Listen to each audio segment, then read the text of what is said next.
Iranians head to the polls tomorrow for a double election. They'll be electing their parliament and the Assembly of Experts. That's the body that will end up appointing the next supreme leader. It's the first time these two bodies are up for election on the same day. And when polling stations open on Friday morning, they'll be opening in a very different climate compared to previous elections. After the nuclear deal that was passed last year, Iran is back on the international scene. Its economy also opening up as sanctions are lifted. Now, could this change the balance of power between reformists and conservatives? That's the main question we're asking this evening. My guest this evening, Ardavan Amir Aslani, who joins us. You're an Iranian author and lawyer. You have this book that's just been published here in France on Iran and recent developments in the country, which I strongly recommend. We're also joined live from London by Elie Geranmaye. You're a policy fellow at the European Council on Foreign Relations. Joining us from Washington now are Patrick Clausen, Senior Fellow at the Washington Institute for Near East Policy, and Reza Marashi, a Research Director at the National Iranian American Council, also joining us from Washington in a short moment. The first question I'm going to be... everyone's with us, perfect. The first question I'm going to be putting to our guest this evening, and I'd like to go to Patrick Clausen in Washington, is how much potential for change is there in these elections? Iranian officials have been telling us for 2 years that this is going to be an historic election which will decide what approach Iran takes towards the outside world, whether it becomes more integrated into the world community or retains a revolutionary stance. Unfortunately, that looks not likely to happen. It appears that those running in this campaign are really not that very far apart. And so the election has been marked by confusion about exactly who's a moderate, who's a hardliner. Ayatollah Khamenei, the supreme leader, gave a speech today in which he said there are no moderates, there are no hardliners. Every candidate supports a revolutionary stance. I'm sorry to say that what do you make of that statement?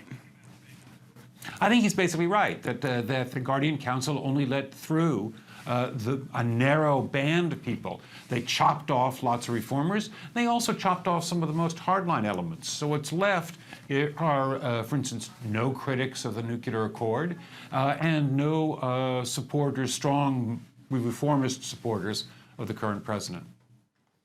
All right, just before we go further in this debate, I think it would be useful to look at how the Iranian power structure is actually engineered. You mentioned that a lot of people's candidacies were invalidated. At the center of everything is the supreme leader. Now, you see there's the president, of course, currently President Hassan Rouhani. There's the parliament, if you look at the top right-hand corner of this graphic, and that's what's about to be elected tomorrow, along with the Assembly of Experts, also at the top of your graphic. Now, there's one crucial factor here that's very important. Look at the bottom of the graphic, the Guardian Council. They're the people who actually are picked by the supreme leader and approve candidates who can run in the elections. And that explains Patrick's previous comment that, and it's true, a lot of people have been, especially those who are labeled as coming from the reformist camp, have been barred from running in these elections. I'd like your opinion, Ardavan Amir Aslani. Do you share Patrick Clausen's view that, in essence, really there's not much separation between the rival political camps and everybody is essentially in the same bag? No, I'm afraid I don't share that position. You don't? 12,000 candidates showed up for these parliamentary elections. Half of them, it is true, have been discarded. But you still have 6,000 people running for 290 seats at the Iranian National Assembly. Out of those 6,000, you have moderates, you have independents, and you also have conservatives. But the majority of people who wanted to run for the moderate camp were actually invalidated. Their candidacies were invalidated. That is correct, that is correct. But still, amongst the 6,000, there are sufficient moderates out there and sufficient people for reform to be elected to the National Assembly. And basically speaking, these elections are just about that, to see how things are going to figure out between those who are for reform and those who are extremely conservative. The current Iranian pragmatist president, Rouhani, has constantly stressed the importance of these elections. These elections are not only about, the Iranian domestic issues. It's about bringing back Iran into the international community. It's about providing this government with the means to implement its policy. It's about bringing back Iran to the world.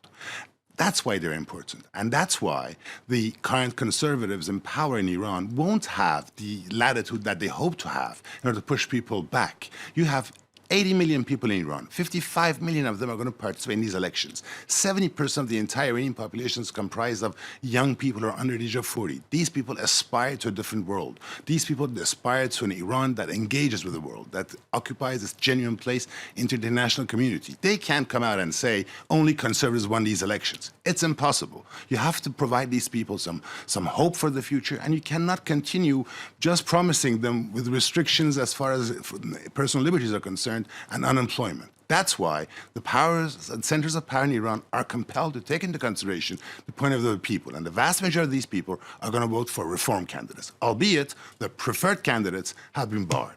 All right, Reza Marashi, I need you to weigh in on this question of how much really difference there is, how much separation there is between the so-called reformist camps and the so-called conservative camps, because that's really going to set the tone for the rest of this conversation.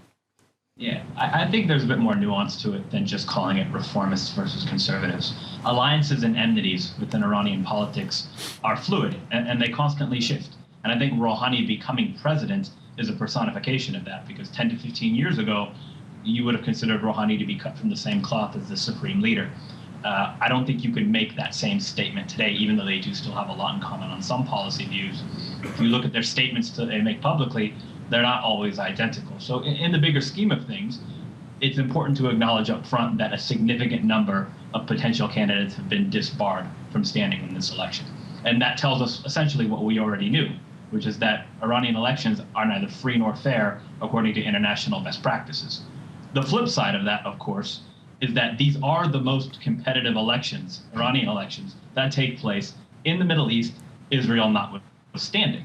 So it provides the ability, because alliances and enmities shift within the Iranian system, to create the potential for building a better future and better fulfilling the political, economic, and social aspirations of Iranians. Now, the last thing that I would say about all of this is that you're starting to see people who would be typically considered to be, conservative, traditional conservative, hardline conservative, start to become potentially independents, like the Speaker of the Parliament, Ali Larijani, running as an independent. And this is part of Rouhani's broader strategy, to try to create as much buy-in as possible, to try to create as broad-based a coalition as possible that represents a diverse socioeconomic swath of Iranian society, so that when the system makes decisions, they're making it with as much unity as possible. There's no guarantee that he's going to succeed in these efforts, but these upcoming elections are going to be the most important signpost since Rouhani's election.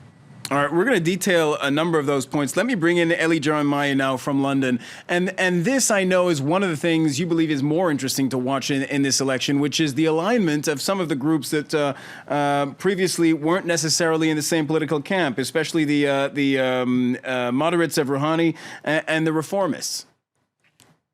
Good evening. I think certainly that's a point to watch out for in these elections, is this alignment between not only the reformists and the centrists, which are led by Rouhani's camp, but also peeling away from the hardline principlist camps, the more conservative, moderate figures like Ali Larijani, the Speaker of Parliament, to bring about a more centrist consensus around Rouhani's policies going forward, particularly on the economic level. So I think what we're going to see is, at least we've seen in the lead up to these elections, is this alignment between not only the leaders of the reformist camps, but also the moderates, and also indications from what would be traditionally named the conservative characters, such as Ali Mutahhari, coming together around a middle ground position.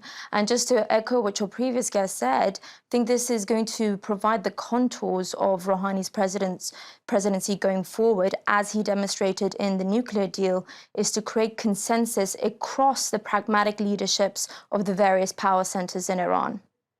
Ardavan Amir-Aslani? That is perfectly correct. Let us remember one thing. Rouhani was elected only on one promise, that he's going to end these horrendous sanctions that have been hitting Iran for so long. Mission He accomplished. managed to deliver on his promise. Now he needs to go back to the people and ask the people to give him a secondary mandate, enabling him to enforce his promise of economic development and the betterment of the lives of the Iranians that have been so harsh these days. He hasn't been able to do that because from How much implementation credit is he getting from Iranian people for doing this? Because for the moment, the sanctions are being gradually lifted, the economy of Iran is opening itself up to the world, but Iranians, ordinary Iranians, are not really feeling this for the moment. As a matter of fact, the problem that Rouhani is encountering today is that since the implementation day, the day on which the sanctions were removed, and these upcoming elections, the time has been slow and short. You're talking about only a few weeks. Rouhani has not been in a position to be able to prove to the Iranian people that the fruits and dividends of the removal of sanctions are coming. And furthermore, one of the big mistakes that people make is that the sanctions may have been legally removed. However, there are huge hindrances out there. For example, in France and in continental Europe, you don't have a single bank, despite being legally authorized, that are willing to transfer funds to Iran or finance projects in Iran. This means that Rouhani may have achieved a historical landmark deal on the nuclear issue, but he's having difficulties in implementing his promise on a day-to-day basis for the Iranians. So we haven't yet seen the profits. I guess my question is, does he still have the trust of the Iranian people, or have they grown impatient with Rouhani? Honestly speaking, the Iranian people, they have gone through 37 years of difficulties, of a harsh theocracy, 8 years of wars with Iran, with Saddam Hussein's Iraq, sanctions. They aspire to normalcy. They want to return to the international community, have a life, have a job, be able to live a normal life like everyone else. Now, when you look across at the spectrum of all the candidates, who do you see? You see either those that are harsh conservatives, that are against the nuclear deal, that want to bring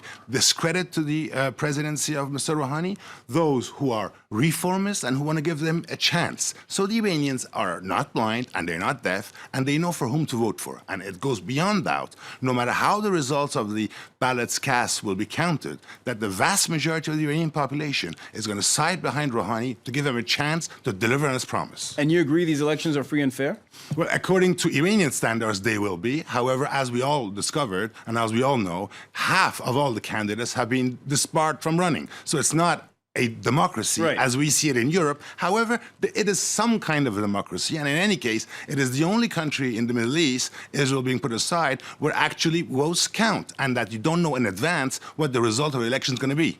All right, so I suppose in a sense that's a point of agreement that you have with Reza Marashi, who was making the point earlier that these elections are, as he put it, Reza, you're saying they're not free and fair, but they're competitive. That was your term.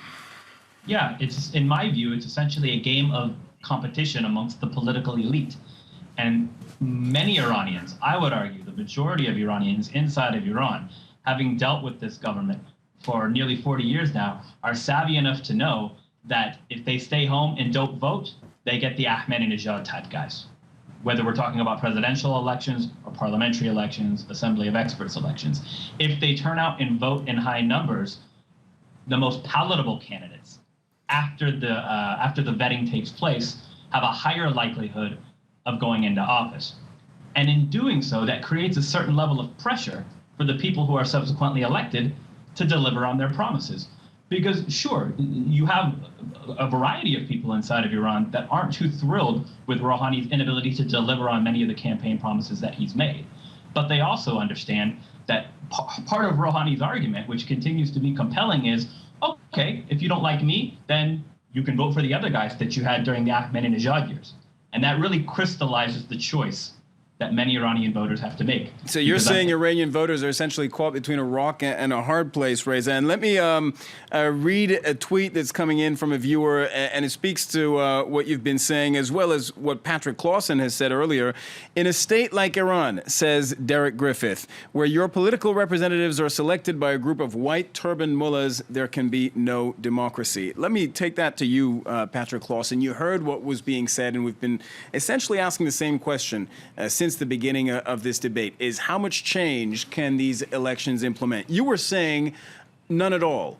And there's been disagreement here, as you heard, with some of our guests saying, look, these elections are not perfect, but they will to some extent represent the will of the people and to some extent pave the way for change, possibly.